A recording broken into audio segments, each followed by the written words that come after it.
wanna know? Anybody wanna know? It's time to jam now. You gotta research. Yeah, you remember the song. Mm-hmm. It's like 1990 something, back when the world was, I don't know, was the world like chiller, or was it just because I was like a child? It seemed more chill. Probably. Probably, okay. I was like, the 90s a were, different time for sure. it was. Yeah. Well, welcome everybody to the show. It's nice to see your beautiful faces and the people who are hanging out with us. Thanks for being here. Happy Pisces season. Have you kept your sanity? If you thought things were confusing before. Just wait. Yeah. Yes. Poor Amber. Sorry. I know. I'm like, after last year, I'm just like, I'm kind of, I'm prepared. Whatever's happening, You got this. I got this. We believe in you. Yeah, we all got this. We all got this We're all swimming right now. Truly, there's so much Pisces energy. I'm happy though. Me too. Yeah. I do love it, but it's grounding. Grounding is very necessary with how big this cosmic energy. Just pour sand in your shoes and walk around like that. I don't know, just something to just kind of like. It might look like face down in the grass all night long, It's just, hug a tree, just do some kind of grounding. Yeah. No one's judging. Sprinkle some rose petals on your bed and just go very romantic with myself. Drink coffee. Coffee's grounding, right? Yes, and you have to ground it. You have to grind it. On what grounds? Yeah. I'm drinking a little peach and coconut cinnamon and honey drink. Like I did a deep dive into. Sounds amazing. It's really good. Yeah, it's really easy to make too. I did a deep dive into bee friendly, like where the bees aren't harmed, and it's a small organic company and all that. Like I really did my research and found a company that I was comfortable with. So I've brought that back into my, which helps with the allergies, like we were talking about the sinuses. Yeah. You get it from your local area? Yeah. If you do the local pollen. That's the best for the allergies. Are they sinuses or are they chemtrails? Yeah. Are they nanotechnology? Are they a lot of gunk? I mean, everyone's heard about the fog, right? We all know about the fog. Yeah. Kind of strange. I listened to the Medical Medium podcast on that, and his take on it is truly that it's all these chemtrails, and then that sounds like that cold blast of also more weather modification stuff going on, kind of grab the particulates and lock them in, and then boom, they're sitting there locked into certain parts of the country that, had the right climate for it. And so this was definitely in Florida. I think someone actually posted about it. Scientists grabbed some of the particulates and studied it, and there's some really nar stuff in there. But what's interesting is that it seems like it's doing a lot of the sinus stuff and respiratory stuff, but you go to the hospital or the doctor and they can't really put their finger on what it is. So a lot of people are having their own reactions and symptoms to it, depending on, right, your own system and where you are. But it is also a frequency game too. So I don't know. That's why so I was like, ladies, are we talking AI? Are we talking AI? Because I am curious about this whole AI thing. And what I was sort of feeling or getting is it's been in the movies. It's been in our consciousness for a long time now, right? And so now is just a point where our own experience is syncing up with that frequency of the AI and whatever other timelines that we've been in this same place, if that makes sense. So there's this sync up to have this re-experience of an AI. And is it really just us and everything we've programmed into the solar sun? I don't know. I'm asking questions. Well, getting the technology to counteract the human ability to overcome things. So if a lot of people are waking up and hacking through what's held them back for a long time, then the only way to counteract that would be to make people sick, send them to the hospital, get them on pills, but also using AI to create the stuff is that what you're saying? Like creating things? So are you saying like AI and science? I guess I'm saying a couple things. Like there seems to be, and I'll just say, my dad got ill and he was in the hospital and they couldn't figure out what it was and they still don't know what it was. And I had some healers look into it, and even Amber tuned in. That's why I'd love to hear what Amber has to say on it. But they were like, they're not finding anything because it's actually like more of an AI component that was affecting him. Wow. And so this keeps coming up, though. It's not just my dad. It's happening in many places and pockets. And again, I feel like we are now in this part of our conscious awareness that we are in the experiential moment of AI again. This has happened before. Atlanta, we've been. Yeah, okay, I know what you're saying. So now we're in a bandwidth where we're syncing up to that again. So we're in that experience now. But there's an opportunity to up-level it, to make peace with it, to heal it. There's all of this kind of up-leveling with it, but it's still very interesting because I guess my smaller mind is kind of like, what does that mean? What is it like? How is that working? And there was we all know with the Jabberwocky, there was like the Lucifrays and like funky stuff. And I will say, I can feel like, I can sometimes feel people almost emitting a frequency from their system, and this is not just organic like their aura or so. It's something that feels nanotech. It feels like standing next to a satellite dish or Wi-Fi. Yeah, that's all. That's what I got. So Amber, what did you feel? You experienced a lot of that at the Conscious Life Expo. Right, yeah, exactly, because I was a huge building of just Wi-Fi, 5G is all over the place, and I'm in a huge city. It's a huge contrast from my normal life in Sedona, and all these people, tons of people. And Los Angeles was a place where they demanded you to really have the jab juice and that experimental vaccine. And so this is a place where you had to have like an ID or a passport, vaccine passport, essentially, to get into bars. I mean, back in like 2022, this is not that long ago. So people were really forced into this situation. And so there I am with a lot of people who were in that experience, were probably forced into that, may now have a very different opinion of it.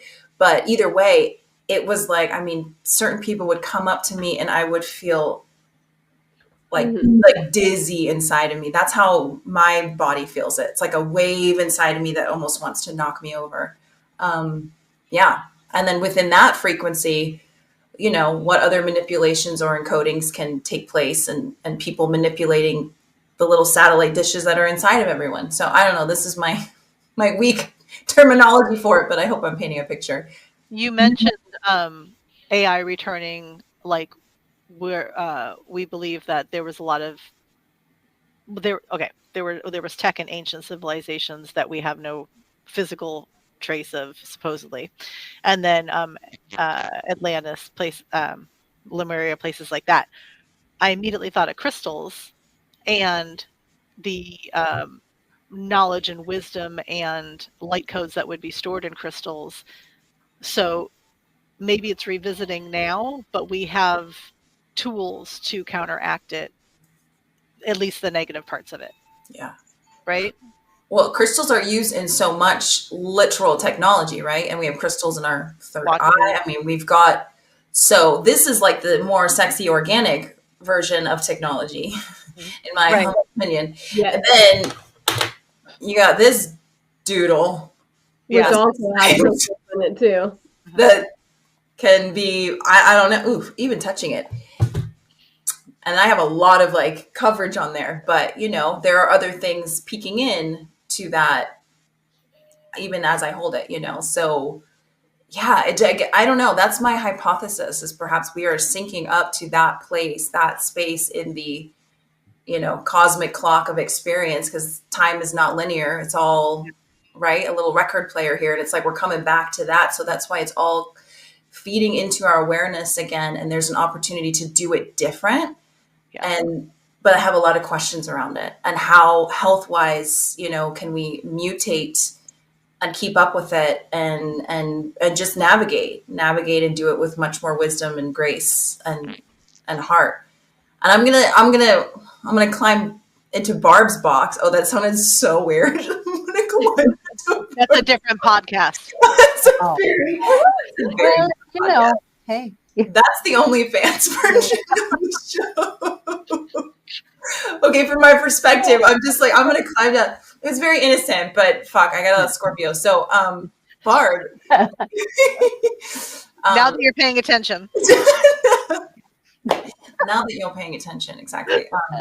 people.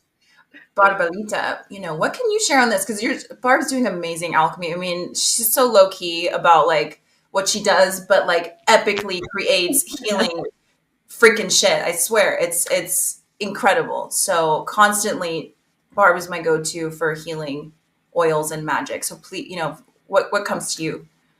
Well, you know, the whole AI thing, I think just makes me, it's curious because I'm thinking, who says it's artificial?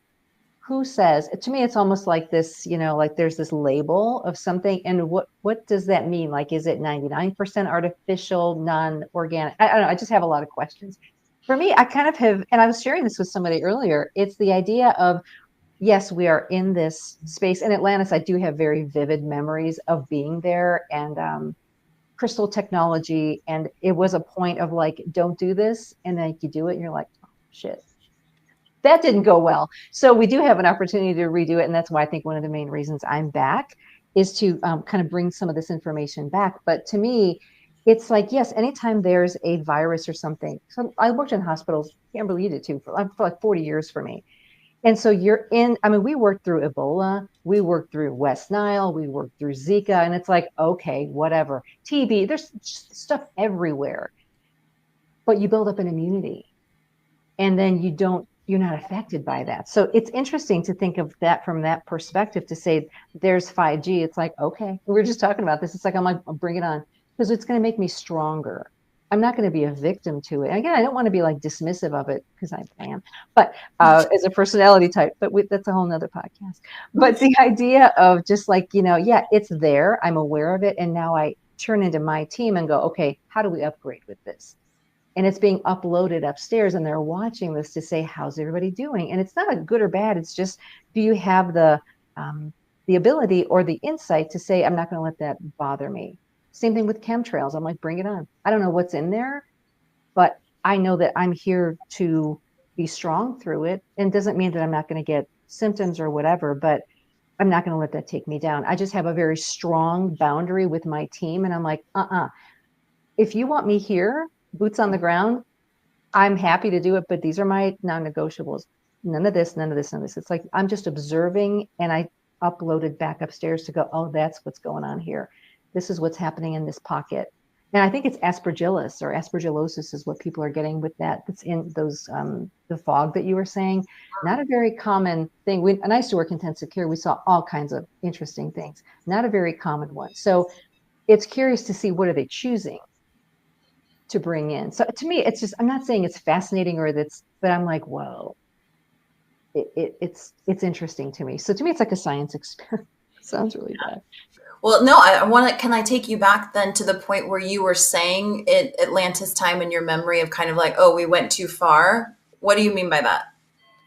Well, so it is experiments. It's things like, hey, we've got this and we've got this. And what's going to happen if you put it together?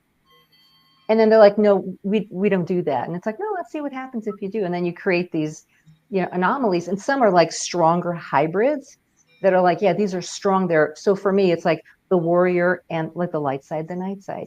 You've got a warrior and a healer in one. It's like, that's never been before.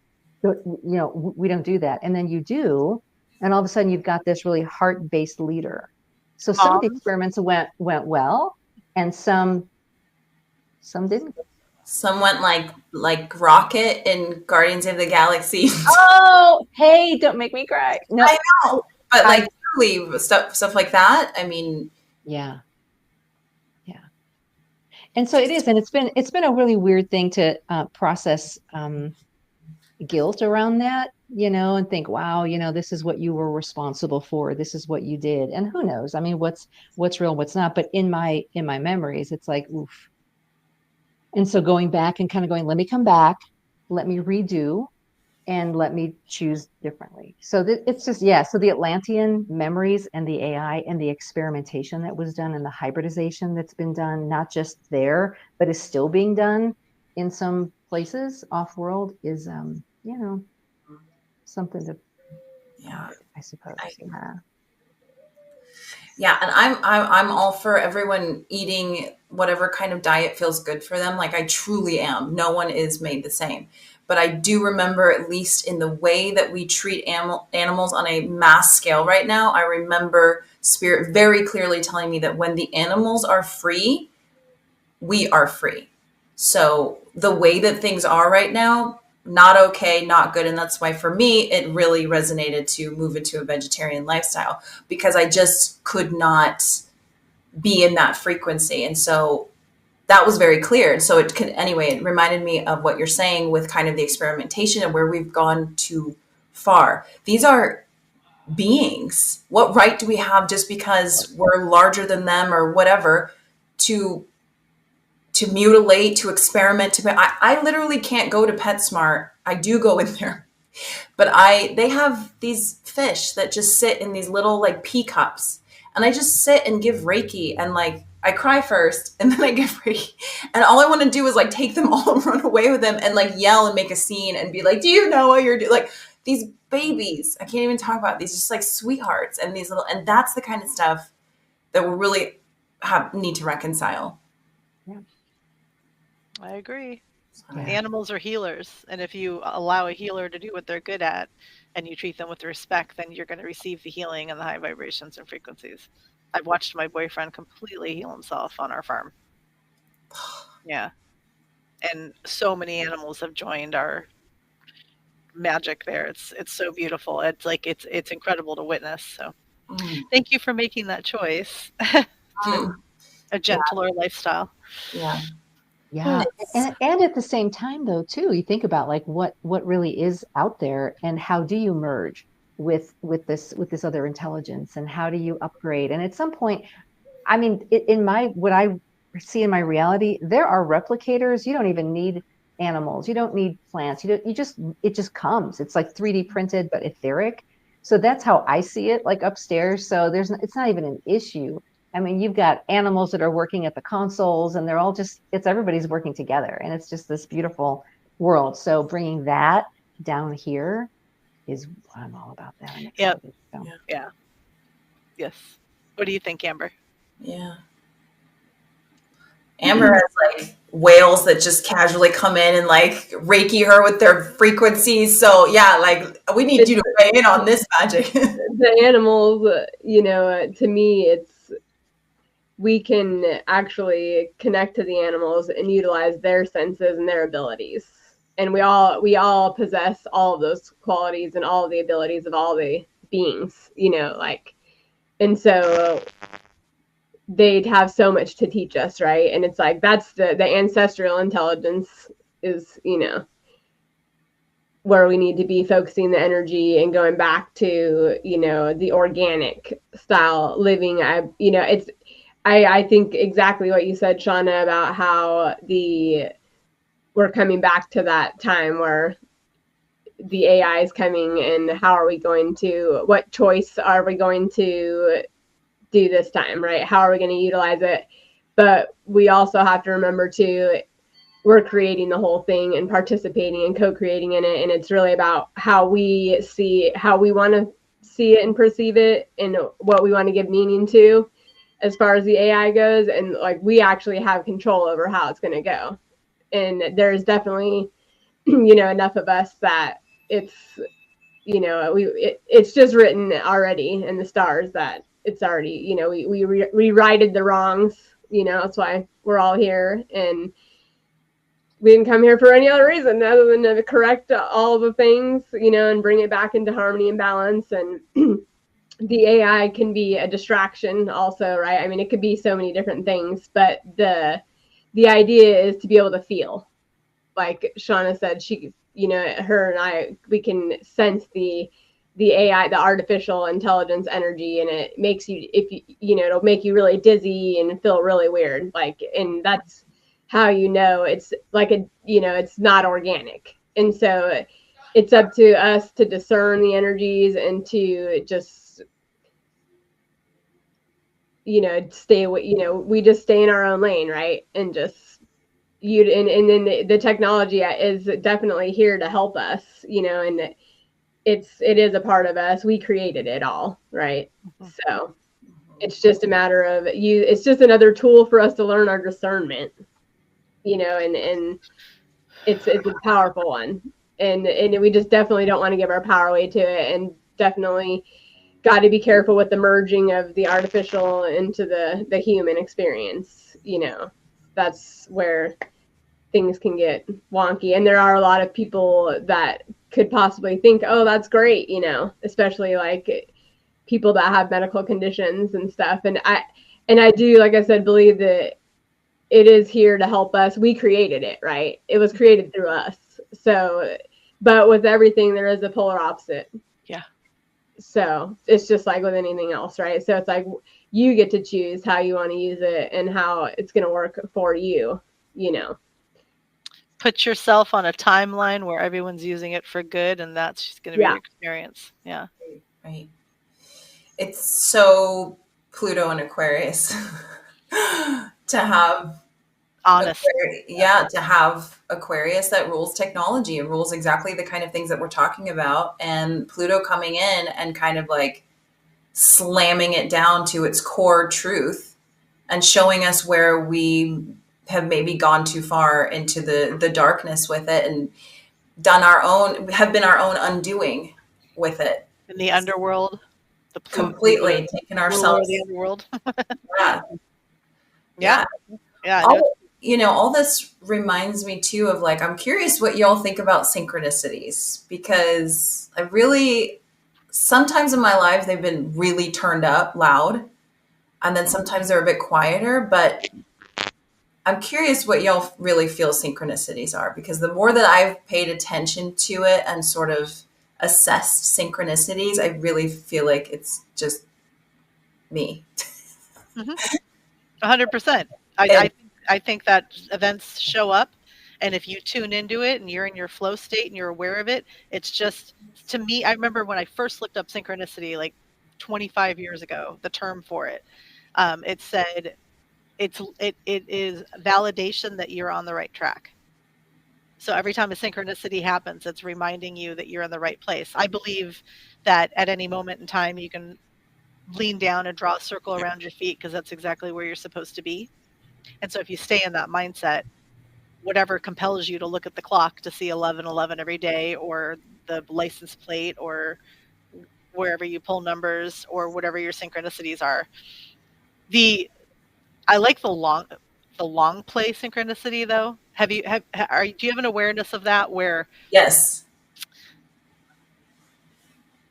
like, I'm trying to think of one that won't take long to explain, but like, so there are things that if something didn't happen 20 years ago, I wouldn't have had the synchronicity today. Those are my favorite. Barb and I were just kind of chatting about that yesterday. Exactly that. It's like these seeds that were planted, which is funny because this was the card that came up for me today. Seeds planted, anchor in your star codes. Mm-hmm. But things that are planted so far back in time, and then all of a sudden it finally syncs up, the timeline synchronizes, and you're like, whoa, this has been a long time in the gestation period. My most recent one that just made me laugh was, sometimes I'll rewatch shows that I liked before because it's kind of hard to find good new stuff. And okay, here's a better. This is even better. Dolores Cannon, when 10 years ago, she was on a radio show. It was an internet-based radio show. The convoluted hour, something like that. Okay. So I would, they started to replay them on the Dolores Cannon channel. And when I was at way more in the beginning of my ascension, this part of this journey, I listened to a lot of Dolores Cannon. And on a few occasions, not just once, the episode would come on. I would have randomly downloaded it, not knowing the name of it, the content, the date it was recorded, nothing, right? I'd be out on my dog walk and I'm listening, and she would say, "Oh, today's Valentine's Day." And it would be Valentine's Day. And that happened so many times with her that I was like, who's doing this? Like, how, I mean, how can today be November 26th and it's November 20, like, how did I happen to just decide to download that episode 3 weeks ago and I'm getting to it today? Like, and so those are my favorite, because you absolutely can't make that stuff up. Mm-hmm. It's not just seeing the clock or your speedometer, those are fun. And those are nice. And those are the quickies that keep you going throughout the day. But when you see the long game and you're like, I see you. Okay. Yeah. That was a good one. That was a good one. Okay. Yeah. Yeah. I see you, girl. Yeah. It's really just our own consciousness, our own highest self. Playing jokes on us. Yeah. Right. Yeah. Punking us. We're all one, right? Like, if we're all one, we are the orchestrator, we're the writer, we're the people in the play. It's just really interesting to think the orchestration that goes into that. But I do love that. We've had these conversations, and Natalie and I have had these conversations too, just on the side, because she loves the 222 and the 1111, and I'm like, that's you doing that. Yeah. And she's like, I know, but it's still fun. I'm like, it is fun. Yeah. So it's just cool to recognize that we're setting that up for ourselves and say, hey, you know what, 2 years from now, I'm going to see this and this. And it's like, got it. And you're like, oh, I'm so surprised. They're like, and I'm sure our higher selves are like, oh my God, she forgot that she did this. This is so funny. So I think from upstairs, it's a funnier perspective where we look like we forget, or we just think it's like, oh, it's this and this. It's like, no, you did that. So you would have this experience. It's a mind blower. To me, it's just kind of fun to have those experiences. For like, it's right here on the schedule. What do you mean? You're the one who scheduled it in. Like, yeah, you're writing. Yeah, it's your handwriting. It's not your handwriting, exactly. That's funny. That. So true. I even would. Well, this is fun to bring up, just because we're coming into eclipse season, which is exciting, and the veil gets really, really thin. And so it's a time to definitely, if you're going to dream journal, now's the time to do it, because you really can tap in and you'll get even more. You'll start to see even synchronicities and precognitive things show up in dream time. And like within the day, you could go and have an experience and be like, oh, I mean, I remember this happening for me in maybe 2022, especially. Dream synchronicity. It was happening so freaking often that I was just like getting slammed in the face with the deja vu feeling, which I come to feel like that was actually precognitive dreams a lot, or some sort of a. Okay. Okay. Yeah, exactly. Right. Okay. Every time I'm like, I dreamt this, instead of thinking deja vu. So you do the same thing? Yes. Yes. Okay. I realized that I dreamt it, and that just kept, it's like 2022. It just kept slamming into me, where it was like dream experience. And so I'm just getting like hit with them. Like, this is magical, but you really can. I feel like, because we're going into Pisces, eclipse season, Pisces is involved, and we've got a lot of planets there. It's a really cool time to like play with that and journal about it and see what shows up. No matter how wacky a dream time is, sometimes when you write it out, all of a sudden something comes up within you that you didn't realize was there emotionally, or etc. And if it doesn't make sense right away, it may make sense, like you said, like the long game synchronous, it may make sense way further down the line. I'm sure we all had a lot of weird stuff. If we were to look back to 2019, that was kind of a heads up on 2020. And at the time, I was like, what are all these dreams? I was like, what is happening? I was like, this is so random. I'm just like, I'm going through a lot of darkness. I don't know.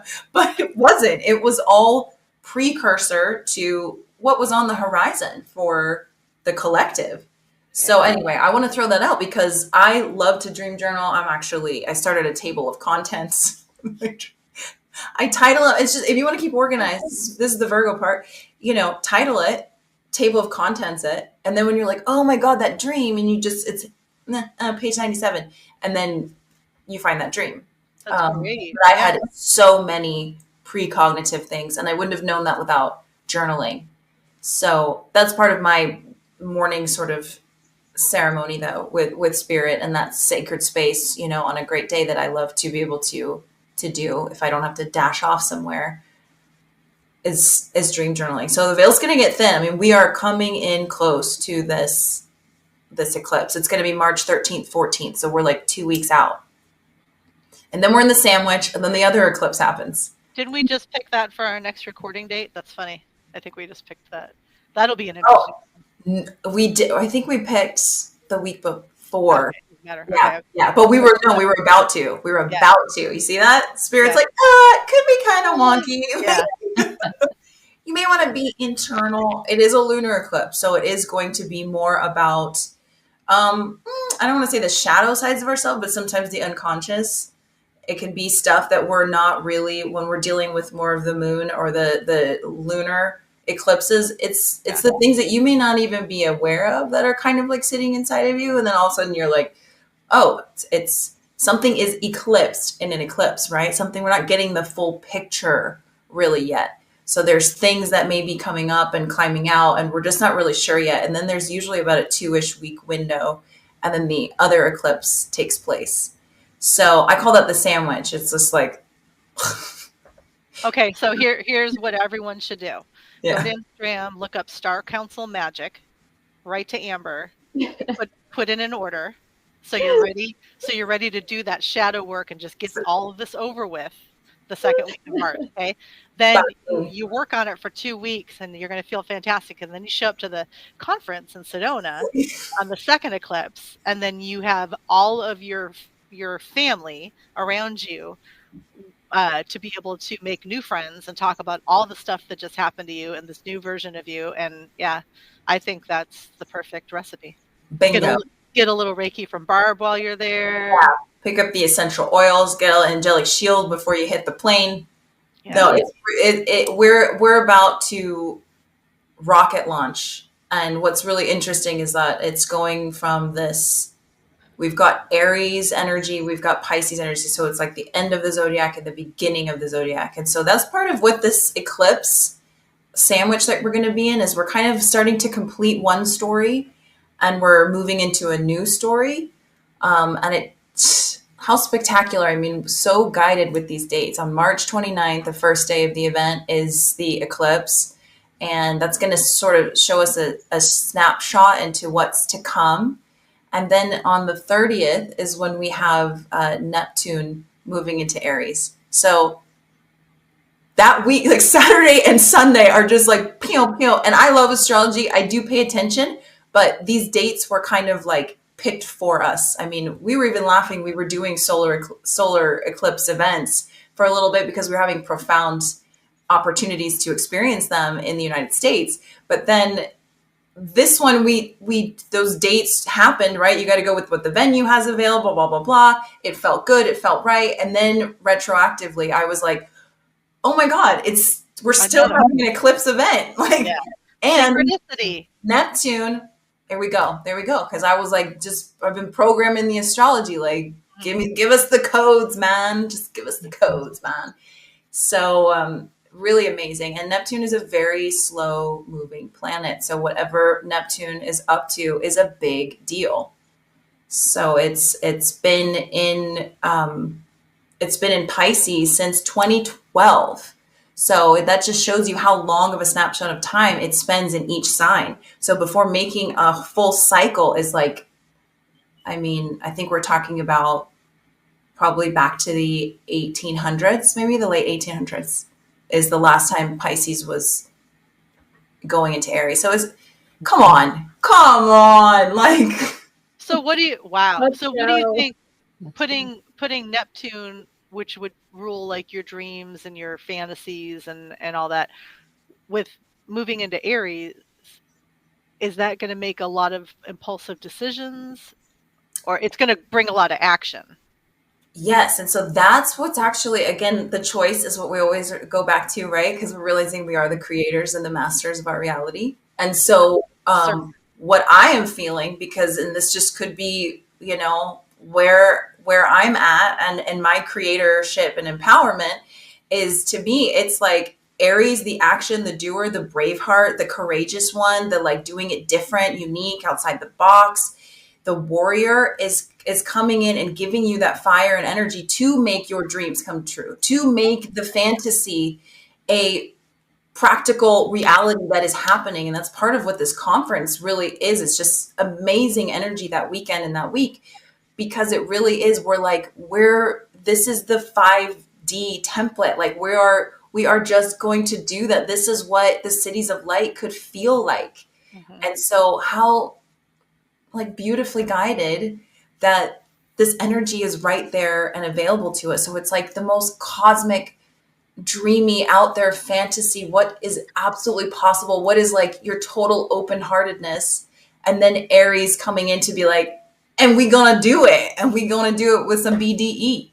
So that's what it feels like for me. Now Pisces can rule kind of the other spectrum, where we may be seeing part of the collective, you know, experiencing escapism, and it's where you can want to swim away. Reality is too harsh. What are you focusing on? You know, if you're focusing on some of the dreary stuff that's out there, you can maybe want to escape, and that escapism doesn't really help in the long run, right? You don't really get shit done. And it can actually, it's an energy that rules sort of can be like mental breakdowns, just because of the fact that you can go so far off into the edge. It's almost like going out at sea. It's like all of a sudden, if you go too far out and the night falls and then there's no one around you and you've just gone way too far.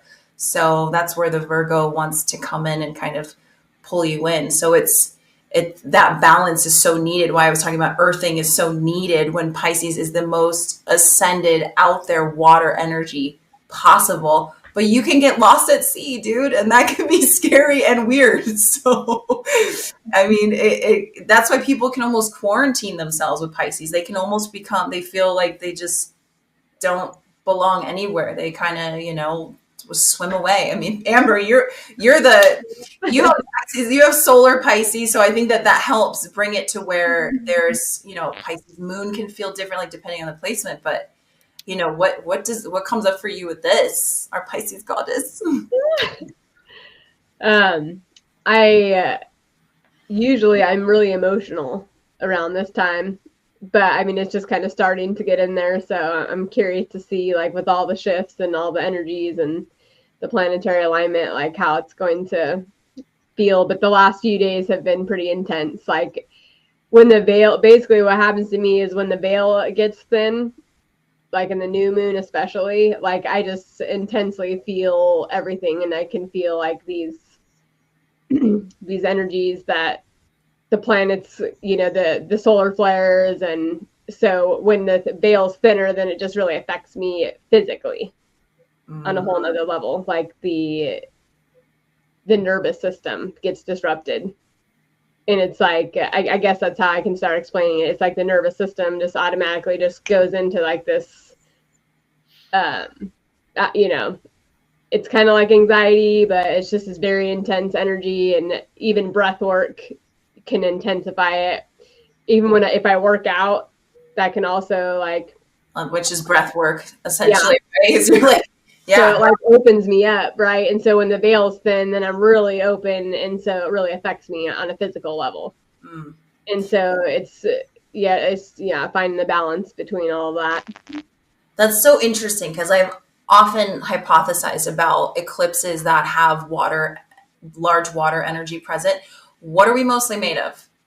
Yeah. Right? So when that water element is there, it hits the system on like a water cellular level. It's like speaking to us and shifting us on such a deeper level. I know like a Scorpio eclipse season is just like And that's very psychological. So that is like, woo, woo, another one not to lose your mind on. But it's can be like I feel them, I guess, a little bit different. Whereas air eclipses or fire eclipses, they feel a little bit more like mental, mental, electrical, or something like that. They're more in the head. So I feel it's less like emotional and like all that stuff. But if if we're made of so much water and our water is essentially like flipping, right? It's like new codes, new purging, like etc. It can feel like what you're describing. And you've got can I say what your moon sign is? I just put people's I'm like I should ask, but Scorpio moon is so that's another like deep water energy. So you feel things very viscerally. It seems like and that's like the beautiful gift of you. You're such a flower. God, I love you. It's such truly, truly like to hold that level of codes is so spectacular, and like what a presence and what an anchor you are to do that for us, because it's all collective. So thank you for your immense puzzle piece with that. Thank you. Yeah, it's some days I'm like, did I really sign up for this shit? Like I could have at least gave me a warning a little bit, you know. I'm just transforming the whole entire universe, basically, is what it feels like. Yeah. Amen. On a cellular level, you know. And that maybe now is like a perfect time to manifest, like switch those codes, right? To really just be in our fullest, highest thought forms and affirmations during this time, and just really just focusing on our highest timeline possible, right? And what we do want, and just get rid of any of those thoughts of what we don't want to experience. Mm-hmm. And do you? So, I mean, I've observed you as being someone who does heavily ground. And even if grounding is getting in the ocean, which you do a lot, it's like that seems to be your go-to medicine. If it's like picking flowers or going in the grass or just rainbows humping in your backyard. But, you know, so like that's so beautiful, because that's what this access invites us into. Is Virgo is an earth sign and Pisces is water. And so when you are feeling too much in that one extreme, you want to go into the other one to balance yourself out. So you tend to do that just intuitively and naturally. Is it's like, if it's too much, it's like, oh, I gotta go outside, put your bare feet down, you know, etc. Yeah, no, totally. It is intuitive, right? It's like you can't really prepare for it, because you know you don't really know what the energy is coming in going to be like, but it's intuitively like guides you however it's going to be, you know, however crazy it gets or whatever. It's like it'll give you the medicine that you need. It guides you to the medicine that you need, which is, for me, is nature. And just, I'm so connected to earth sometimes I, you know, don't know if how to separate the two. I think is a lot of it, you know, like, because I feel so much of whatever she's experiencing. It's just keeps coming back to that, and I just go to surrender to her, you know. That's so beautiful. Yeah. I know, Barb. I'm realizing this now. Barb, you're always like, oh, I'm more like, you know, spaceship and a sexy. Yeah. But like, you're an essential oil alchemist. I'm like, you do earth. You earth all the time. Boom. Just. I do. And that's actually from Atlantis. That was one of my specialties, was alchemy with botany and biology. So that's why I got pulled into that assignment. But yeah, no, it's there. And we all do, I think, kind of what we've done in the past. And we come back in and we're like, oh yeah, I'm going to choose this, or I'm attuned to this. It's interesting because I appreciate certain parts of earth for sure. But I feel like I'm just on this short-term assignment. Like, okay, I know I'm here to help, hold, ground, fix, contribute, whatever that looks like. And but I'm always like, what's it going to take? What's it going to take? Can I go? Because I got my next assignment. My posting is up, and I'm like, I have a whole team waiting, and I'm like, I'm still down here. It hasn't happened yet. So that's the fun part. What you were talking about, the Neptune and the water and the expansion. I mean, I just got this visual because I'm so heart connected too. Not just this heart, but the cosmic heart. I mean, I know Gaia, there's a heart, but to me, it's like I'm always like in the stars, and like, how do we bring that heaven to this earth? And then it's like, and and I'm out of here. And everybody else can do their other stuff. So it's all different puzzle pieces. But think about the heart. I mean, when you think about water, and you mentioned this, Shauna, it's like how much of our cells are water, and look at what goes through our heart. I mean, that heart is pumping water, blood constantly. And that's the cool part. And it just reminded me of something that I remember that when I talk about self-care with my clients or with classes and things like that, it was like an analogy of, did you know the heart actually feeds itself with the coronary artery? So it feeds the heart vessel, the heart muscles, before it sends out blood and nutrients and oxygen to the rest of the body. So it just reminded me of self-care and amplifying that and diving into the heart. It's not just the love and the peace and the goodness. It is that fire, and it's the action, it's the ignition. It's like, we're going to get this stuff done. So that lights me up big time. Like, yes, let's go. And we know we have to process and feel and then take action. Because I think that's the one thing that I see a lot is we get all this wisdom and we feel into it, and then we can get stuck in the feeling of it. And it's like, so freaking do something now, because now you're just dreaming. And so that's kind of what I bring in, is like, just go now, action, go. So I'm lit up. I'm so excited. This whole 2025 has been a lead in to like, and now, and go. And we see this in the collective, right? There's so much activity, so much movement. It's like supersonic, where people are losing their beans. They're like, oh, there's so much. And I'm like, yeah, you know. So well, I mean, if you know that you have an hour's worth of shadow work to do, you could stretch it out for a year, or you could do it in an hour. Yeah. Do it in an hour. Yeah. Yes. If move on. Yeah. Yeah, because the dwelling. Oh, and the rehab, and look, everybody's, everybody does it differently for sure. So there's so much empathy, and when I do coaching, even too, I tell people, I said, I may not be the coach for you because I'm going to be on you, and if I'm working harder than you are, we have a problem. So I will light you, I will ignite you to find your answers, but I'm going to hold you accountable to say, well, I didn't do it.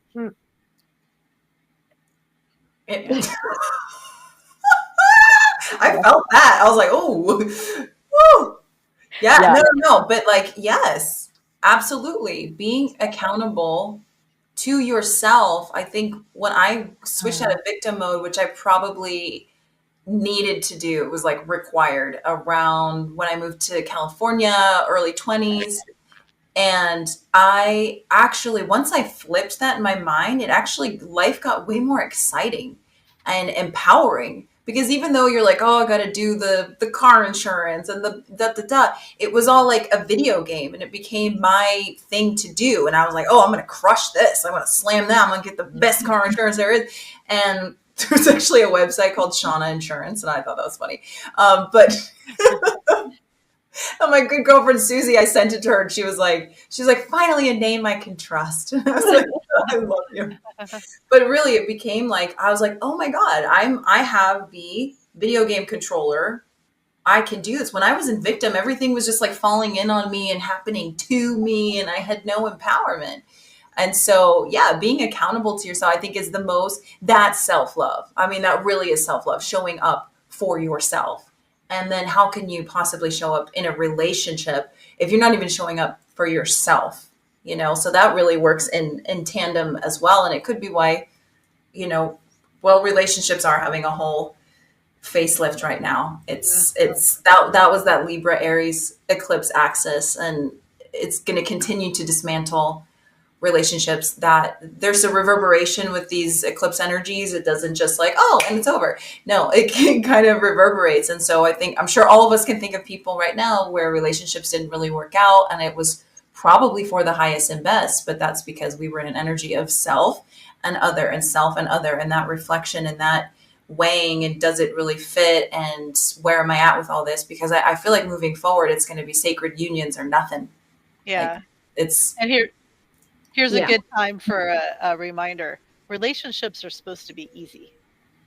So if you're in a relationship that is just completely one argument after another, and why doesn't this fit, whatever, pick your relationships like you would pick your friends. Like, you don't stay in a toxic friendship and don't stay in a toxic relationship. Of course, you have to work things out in a real relationship, but in general, when you're the reason you're like us, the reason you're attracted to each other as a friend group, there's never going to be any drama. Everyone's respectful. Everyone has a good sense of humor. If there's something that you need, everyone makes themselves available, and that's it.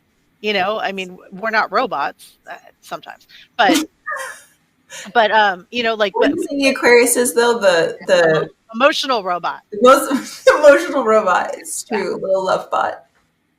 Yeah. Well, there's that too. Yeah. That's when we introduce technology.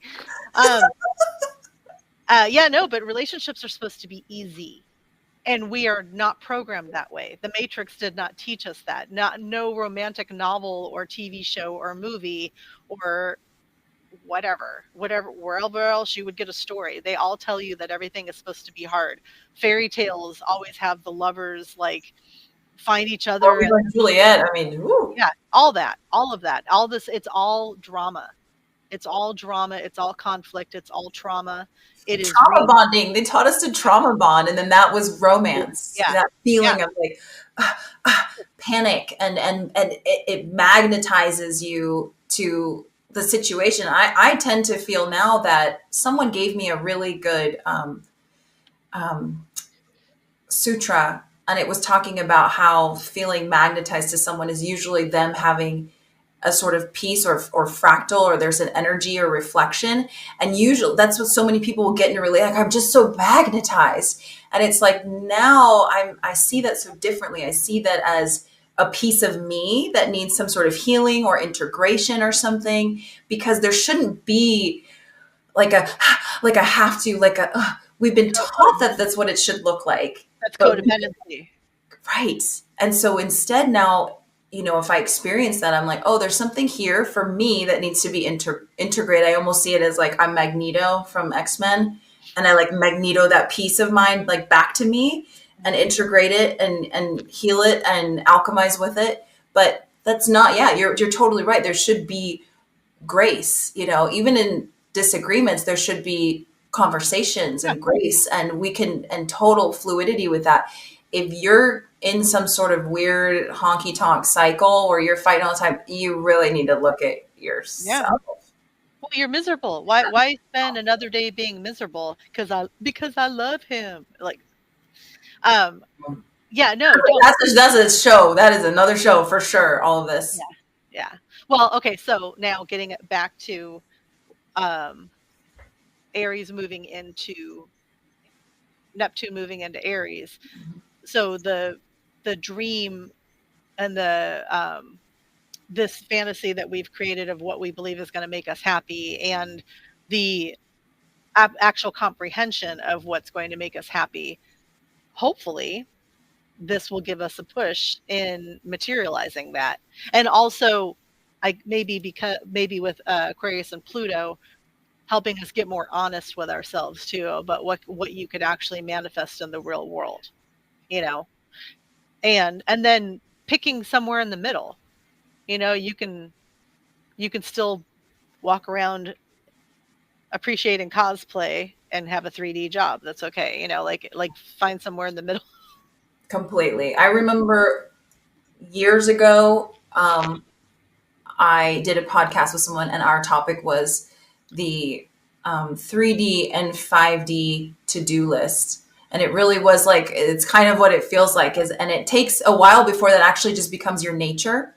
Mm-hmm. But I remember that was so helpful. So if that's helpful for anyone, that's why I wanted to bring it in again, is it's like, you've got the 3D things you need to do, right? You need to do the things and the buy the stuff and book the whatever. But make sure you're hitting that 5D list too. That sacred list of like whatever occurs to you that feels really good to do and connects you to spirit. And, that braiding that together eventually, and then it just becomes your baseline energy. But that's so, it fits right in with the Pisces Virgo thing. Virgo loves a list. So, and have those dreams and have those targets, and then take action. And do it sober. Don't look for things that help you escape and forget and not want to deal with. Don't constantly complain about how your life is messed up and then abuse substances that make it okay for you to not pay your bills and not do the shadow work and not have the conversations, hopefully this is going. I hope everybody's ready for the honesty that's about to present itself. Yeah. I'm here for it. I'm here for it. I'm so here for it.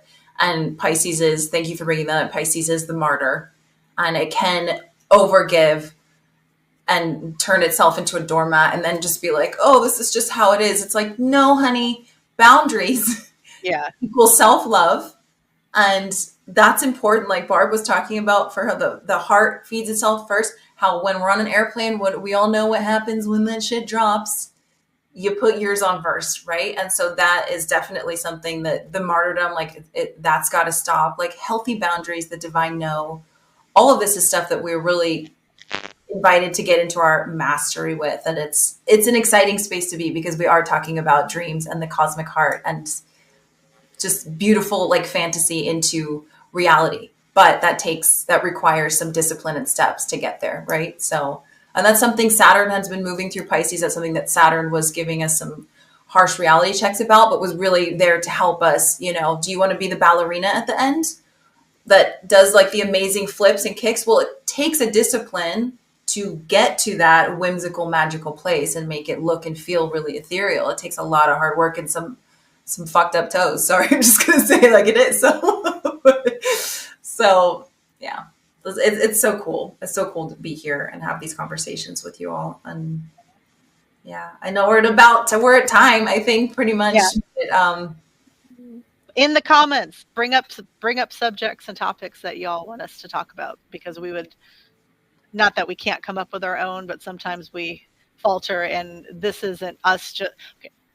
This is us truly enjoying each other's company, but this is also for everyone that we're attracting to us, that is listening to this and feeling connected and wanting to discuss more with their tribe. So please, in the comments or message any of us on Instagram, anything you want.